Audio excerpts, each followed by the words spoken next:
Hariom. Symbol ग्राम में आपका स्वागत है।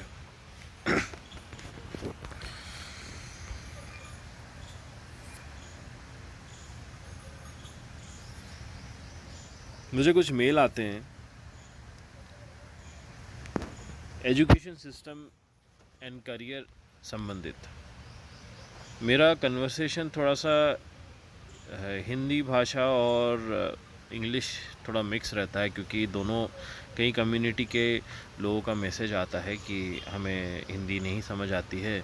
किसी का मैसेज आता है हमें थोड़ी सी अंग्रेज़ी में थोड़ा सा मुश्किल होता है। तो मैं कोशिश करता हूँ कि दोनों का थोड़ा ऐसे वर्ड्स यूज़ करूँ जिसे आप पज़ल आउट करके मीनिंग को समझ पाए।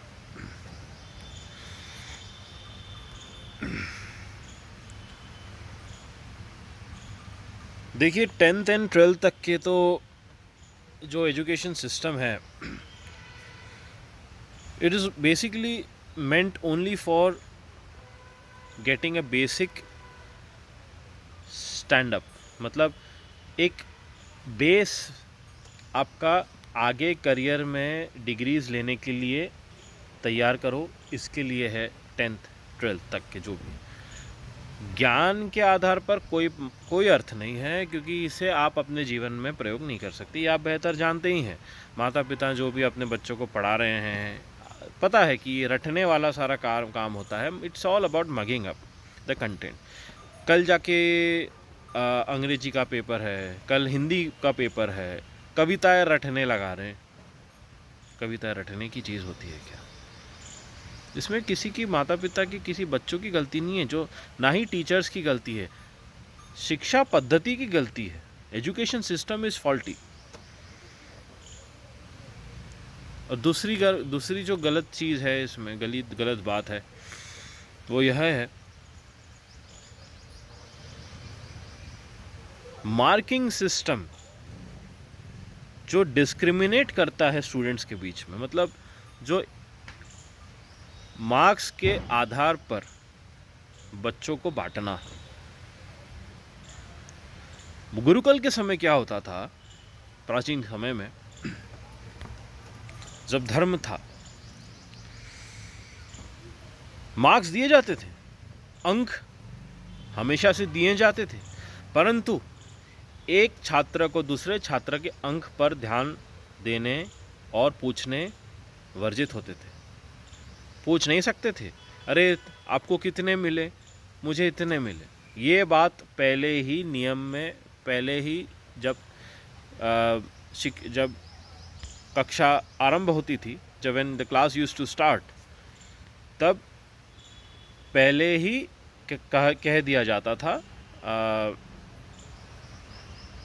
ऋषि मुनियों द्वारा, जो गुरु हैं उनके द्वारा, the one who is the teacher, they used to tell, आप अंक के ऊपर कोई भी वार्तालाप, बातें, चर्चा नहीं करोगे।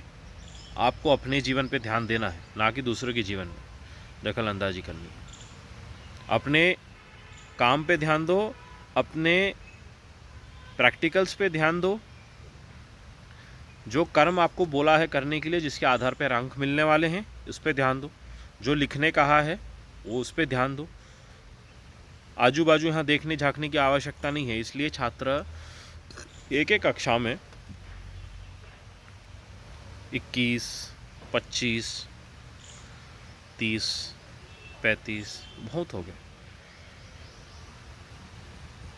शिक्षक समय समय पे आते थे, भिन्न भिन्न जो अलग अलग कक्षाएं होती थी, वैसे वैसे शिक्षक आते रहते थे, ताकि एक शिक्षक को थोड़ा सा समझने का, सोचने का भी थोड़ा समय मिले। ये होता था अंक देने का तरीका उस समय। अभी हाउ मच यू गेट, आपको कितना मिला, मुझे इतना ही मिला है। आपको इतना कैसे मिल गया? आपने भी तो वैसे ही उत्तर लिखा है, मैंने भी, मेरा उत्तर आपसे अच्छा है। डिस्क्रिमिनेटिंग टेंडेंसीज, ये ही बॉइल्स डाउन टू जेलेसी। ईर्ष्या भाव पैदा होता है इससे। इसीलिए ईर्ष्या भाव पैदा ना हो, इसीलिए शुरुआत में ही जब कक्षा में होते थे कभी भी अंकों को एक दूसरे से नहीं शेयर किया जाता था, बताया जाता था। एक दूसरे से इस बात पे कोई चर्चा नहीं होती थी। हाँ, कंटेंट जो है उस पर चर्चा कर सकते हो, वो भी समय मिलता था। जैसे अगर समझ लीजिए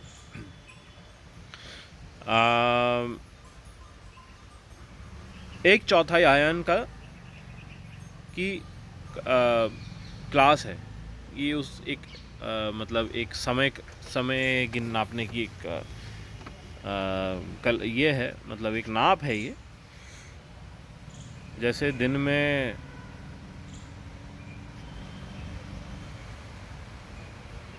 6 से 12 के बीच में होते हैं 2 आयन, 12 से 6 के बीच में 2 आयन, फिर से 6 से 12 2 2 2 8 आयन होते हैं एक दिवस में। तो एक आयन का आधा समझ लीजिए बीतने के बाद छात्रों को छूट रहती थी कि वो आपस में चर्चा करें कि हम इस काम को और कैसे बेहतर कर सकते हैं। ये बात पे चर्चा नहीं होती थी कि तुम ऐसे कैसे कर ले रहे हो, आप कैसे कर ले हो, मैं क्यों नहीं कर पा रहा हूँ। ईर्ष्या भाव उत्पन्न होती है। ईर्ष्या भाव से ही सारे बाकी अधर्म के बीज जुड़े होते हैं। द्वंद्व, लोभ,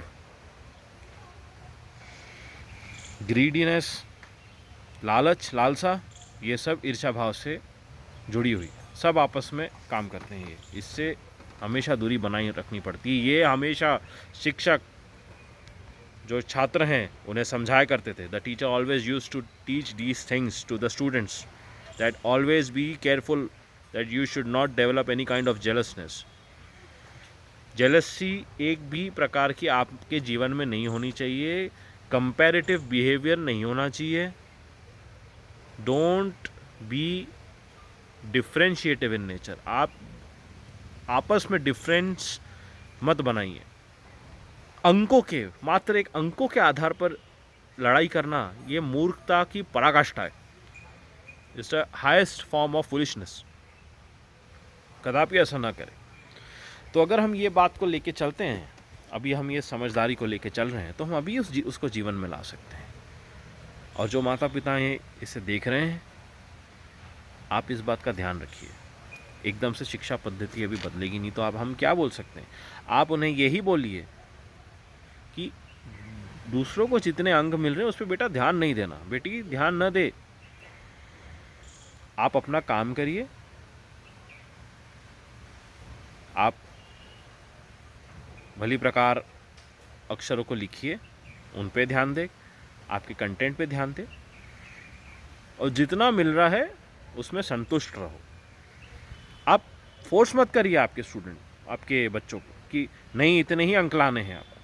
ठीक है, एक बार कह दिया, उसके मन में बैठा दीजिए इस बात कि देखो अंक लाओगे तो भी तुम्हारा कल जाके कल्याण होगा, ज़्यादा अंक लाओगे तो भी कल्याण होगा, थोड़े कम अंक भी मिले तो भी किसी को याद नहीं रहता। Nobody is going to remember how many marks you got in your 10th, in your 11th, in your 12th. Nobody. इसलिए बिना चिंता के, without giving any stress to children, just let them do their best. Let them be at peace when they are sleeping. क्यों उनकी नींद खराब हो रही है, करनी है नहीं, मत करिए ना, आराम करने दो। हाँ, ये इस बात का ध्यान रखो कि गंदी आदतों की तरफ ना जाए। यंत्रों से दूर रखिए जितना हो सके। ये यंत्रों को, ये जो इलेक्ट्रॉनिक यंत्र हैं, mobile phones, laptops, iPads, whatsoever, Android devices, all of them, अपनी निगरानी में इन्हें उनका प्रयोग करने दीजिए। बस इतना तो थोड़ा ध्यान रखना पड़ेगा आपको। छोड़ के मत जाइए, बर्बाद कर देंगे या होने दे देंगे। ये गलती ना होने दें। एक बार हाथ से छूट गया, कुछ नहीं कर पाओ। तो इस बात का ध्यान रखिए कि एक टारगेट आपको थोड़ा कंप्लीट करना है। टारगेट दे दीजिए, लक्ष्य होना चाहिए। मैं ये नहीं कह रहा हूँ, लक्ष्य होना चाहिए, बट लालच नहीं होनी चाहिए। अंकों की लालच सबसे बुरी है। लक्ष्य दे दीजिए, ये नहीं हुआ ठीक है, गिनाइए उसे, कि देखो ये नहीं कर पाए थे, तो अभी इसमें क्या बदलाव ला सकते हैं हम, ऐसे करके आप आगे आगे बढ़ने, वो ऐसे करते करते क्रिटिकल एनालिटिकल थॉट प्रोसेस उसके मन में बैठ जाएगा बच्चों के, वो अपने आप डिसीजन मेकिंग सीख जाएंगे। शिक्षक के सामने छात्रों का उद्देश्य क्या है? ज्ञान प्राप्त करना? नहीं, decision making. Decision making is the sole purpose of education. Decision making and critical analysis, not mental speculation. कूटनीतियाँ देके कुतर्कवादी नहीं बनाना है बच्चों को, कुतर्क देना, तर्क नहीं। समझना, समझदार होना। One has to be a good listener. लोगों को साथ में लेके चलने के लिए पहले one has to be a good listener, provided that the one who is speaking, उनके थॉट्स धर्म, सनातन वैदिक संस्कृति से संबंधित हो, करुणा भाव, दया भाव, क्षमा भाव इनसे संबंधित हो, जो लोक कल्याण के हित के कार्यों से संबंधित हो, जो पशु कल्याण के कार्यों से संबंधित हो, जो प्रकृति के कल्याण के कार्यों से संबंधित हो, जो शुद्धता स्वच्छता के कार्यों से संबंधित हो, जो administration honest and administration full of humility इनसे संबंधित हो।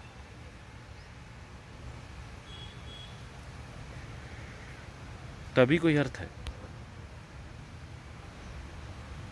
तो ये डेवलप होने के बाद अब जो अंतिम चरण युगांतरण के समय, इस समय जो एजुकेशन सिस्टम चल रहा है, देखिए जो चल रहा है चलने दीजिए, अभी जो मेहनत कर रहे हैं करने दीजिए, सब बदल जाएगा। वैसे भी इसका अर्थ यह नहीं है कि हम कर्म करना रोक दें, ऐसा कहीं नहीं लिखा है। जो कर्म कर रहे हैं सात्विक कर्म की ओर रहे, चिंता ना करे ज़्यादा, आगे की भविष्य की चिंता तो करना तो व्यर्थ है, कोई अर्थ नहीं होता। आपके साथ 10-15 दिन 20 दिन में क्या होने वाला है इसकी आपको गारंटी है?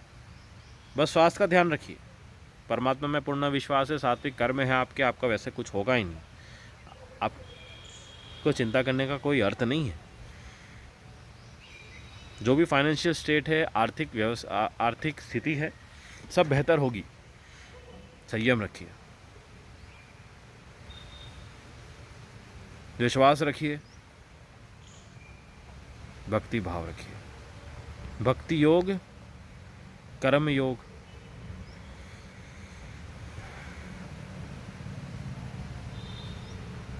ज्ञान योग, सब एक दूसरे से संबंधित, कोई भी एक दूसरे से अलग नहीं, सब एक दूसरे से संबंधित।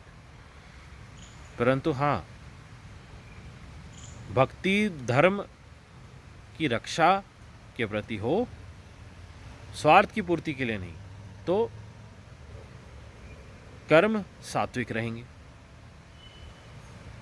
तो पर्याप्त ज्ञान धर्म का होगा, जिससे आत्मन की सद्गति हो पाएगी, दुर्गति न होगी। इस बात का प्रमाण है ये।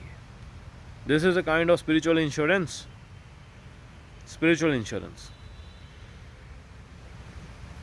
That is the only insurance that one requires to remain healthy, to remain happy and have and lead a peaceful life. शांति पूर्वक सुख पूर्वक जीवन जीने के लिए इसी की आवश्यकता होती है, जो व्यक्ति को समझने में समय लग जाता है कली काल शासन होने के कारण। अश्लीलता, दुराचार, हिंसा चारों ओर होने के कारण समझने में समय लग जाता है।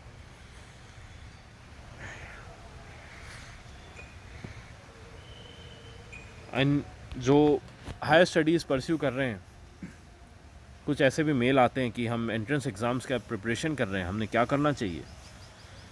करते रहिए, किसने कहा मत करिए, करिए। इससे क्या, ये क्यों कर रहे हैं आप? एजुकेशन सिस्टम अभी हमने समझा, शिक्षा पद्धति जैसी भी है ख़राब है, सब जानते हैं। बहुत पेरेंट्स आते हैं यहाँ, बताते हैं कि हमें रटने लगा रहे हैं, बच्चों को रटने कह रहे हैं, रट रट के वहाँ जाके उल्टी करते हैं एग्ज़ाम में जाकर। क्या अर्थ है? क्या सीख रहा है बच्चा? शिक्षा पद्धति मलिन पातक पिशाच कली की चल रही है, जो बनाई गई थी ब्रिटिशर्स द्वारा, गुरुंडो द्वारा, मैकॉले द्वारा। जो घोर कली था। आप समझ गए हैं ना कि ये कोई अर्थ नहीं है, बस इतना पर्याप्त है अभी के लिए। ये सब बदलेगी, सब बदलेगी। आप है ना,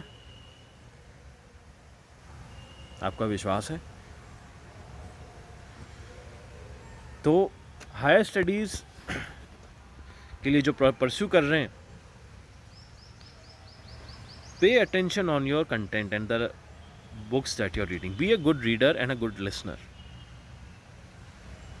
आप जो नॉलेज ले रहे हैं, that is not that important. उससे ज़्यादा इम्पॉर्टेंट है आपकी reading skills, writing skills, which will help you tomorrow. Administration सब बदल जाएगा। The form of governance and the form of administration will all change. मैं ही इस बात का प्रमाण हूँ। भोलेनाथ के समक्ष बैठा हूँ मैं आपसे कोई भी मिथ्या नहीं कह सकता। आप जानते हैं, it's all going to change. ये वही युगांतरण का समय जब सब बदलेगा। पर आप जो मेहनत कर रहे हैं वो इसीलिए कर रहे हैं क्योंकि इससे आपका स्किल डेवलपमेंट होगा। Most important part of reading and listening and writing is it develops discipline. Any person in the whole world, कोई भी राजा महाराजा रहे हों, they have all been disciplined in their lives at least once. संयम होना बहुत आवश्यक होता है। दृढ़ निश्चय होना बहुत आवश्यक होता है। दृढ़ निश्चय रखने का अर्थ यह नहीं है कि आप कुछ प्राप्त करने चाह रहे हो इसलिए आपने दृढ़ निश्चय रखा है, नहीं। ये आपका आचरण है, ये आपकी कला है, खरीदी नहीं है आपने ये। No matter how much money one person has, they can never buy discipline, they can never buy dedication, they can never purchase the skills. इनको मेहनत कर्म करके ही प्राप्त करना पड़ता है। ये सात्विक कर्म करने की सिद्धि है। No content can be learned without dedication, discipline and respect towards the सात्विक कंटेंट that one reads। समझिए इसे क्यों कहा मैंने। हिस्ट्री पढ़ रहे हैं, पढ़िए, बनाई गई है उस प्रकार, उसको रचा है। ब्रिटिशर्स ने सब बदला हुआ है, वो बदला है इतिहास को, और उन बातों को सामने रख दिया है जो भारतवासियों की किसी काम के नहीं है। पढ़ लीजिए, कोई बात नहीं, पता तो चलेगा। They are only glorifying the West and the Western nations, nothing much.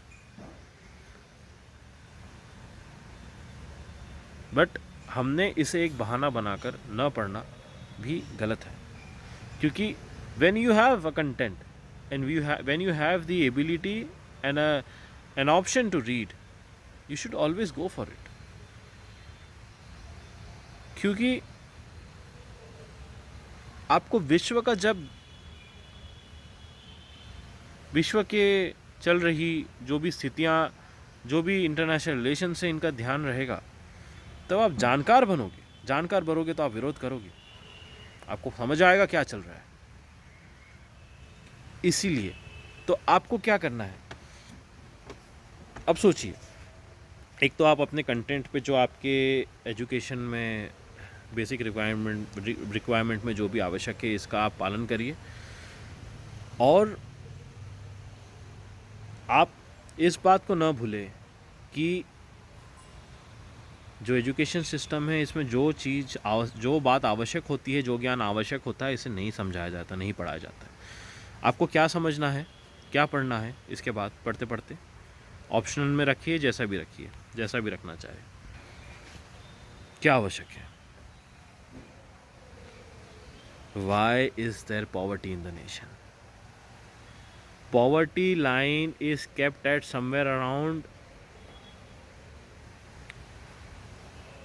800-900 rupees per month, कहीं कहीं।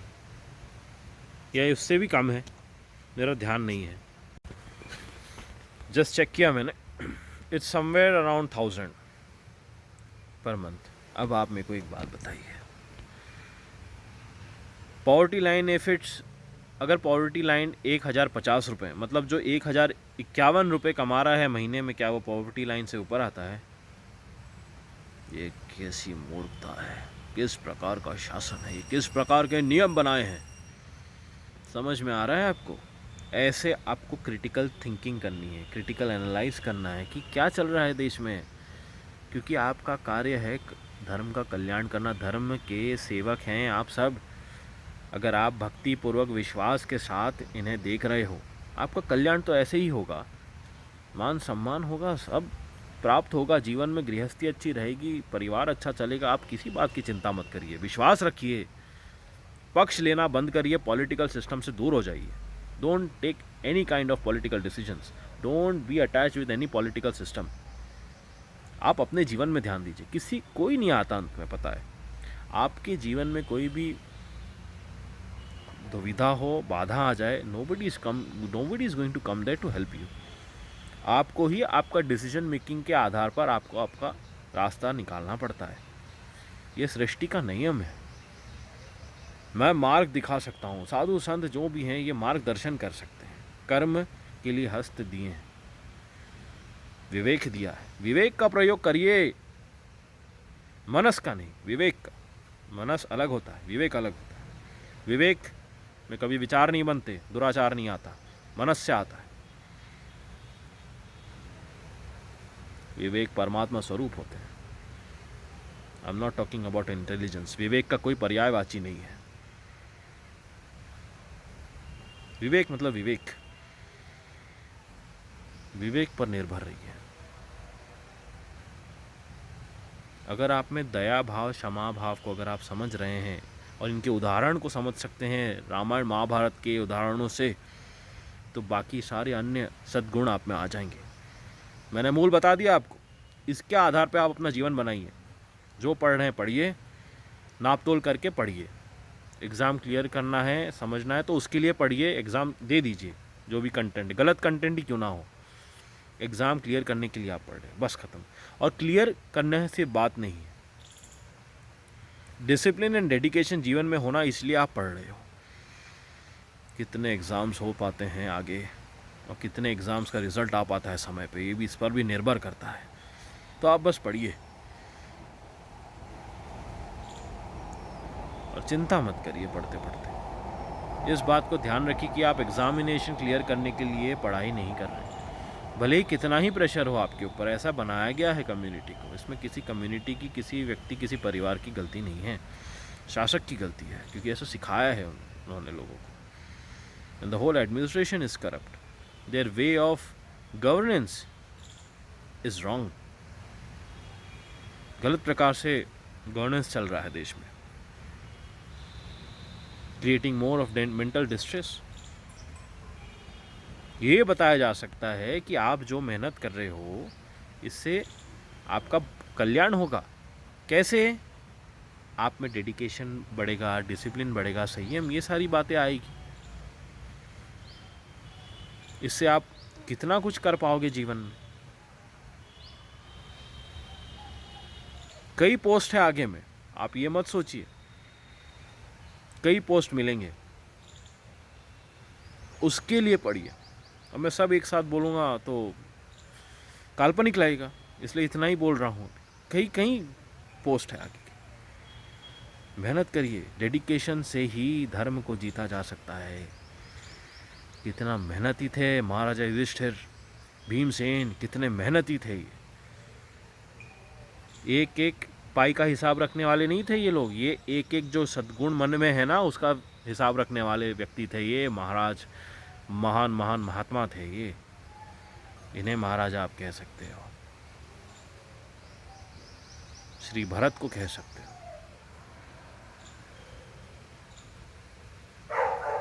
भ्राताओं के बीच में जो संबंध होना चाहिए, जिस प्रकार सात्विक संबंध, ये श्री रामचंद्र और इनसे आप सीख सकते हैं, समझ सकते हैं।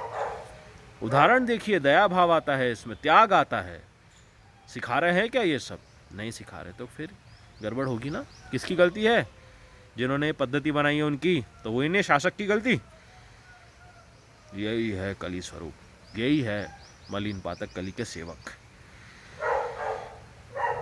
जो इनको सिखा रहे हैं। और इनमें मंत्रियों की भी पूरी, मंत्रियों की तो है ही गलती, इन्हें जो सिखा रहे हैं और इन्हें जो ऑर्डर दे रहे हैं, आदेश दे रहे हैं कि तुम ऐसा करो, ये वही ब्रिटिश है, अमेरिकन्स, मोस्ट ऑफ देम।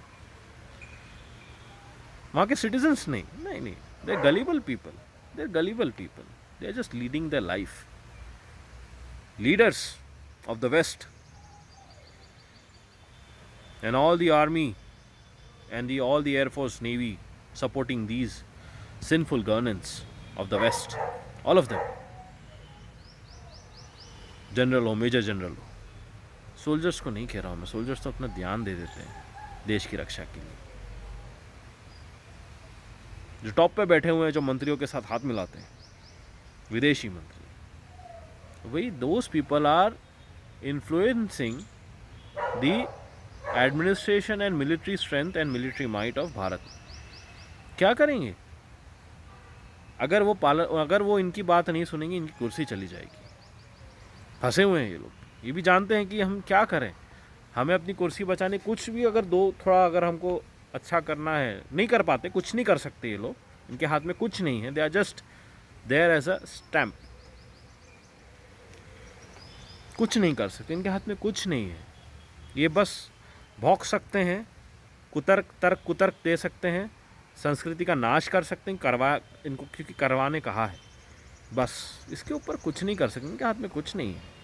लूट सकते हैं, हाँ, जितना इनको छूट है कि जितना लूटना है लूटो, जितने कर लगाने हैं लगा दो। प्रजा बहुत दयालु है, जितना मांगोगे दे देगी प्रजा, विरोध नहीं करेगी तुम्हारा, क्योंकि ये भारत है। भारत में हो, भारतवासियों में बहुत करुणा रहती है, they have a lot of compassion. इसका गलत फ़ायदा उठाया इन लोगों ने, इसलिए युगांतरण का समय चल रहा है। अभी नाश है 10 दिशाओं में। सप्त चिरंजीवी एकत्र हो रहे हैं, कहीं हो गए। मार्कंडेय मुनि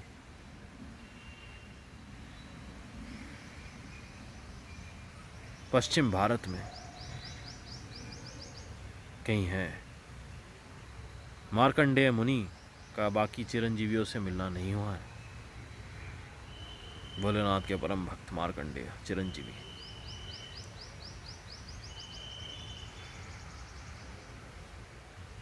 अश्वत्थामा का जो अश्वत्थामन जी के जो घाव हैं, उनका भरण करने में सहायता करने वाले कृपाश्री महाराज, कृपाचार्य चिरंजीवी, वेद व्यास मुनि, इनकी सहायता और इनके दया भाव से आज अश्वत्थामन के मस्तक का घाव भर गया है। चलिए, हरिओम। ध्यान रखिए आपको, अपने परिवार का, धर्म में विश्वास रखिए, मुझ में विश्वास रखिए। ओम श्री हरि।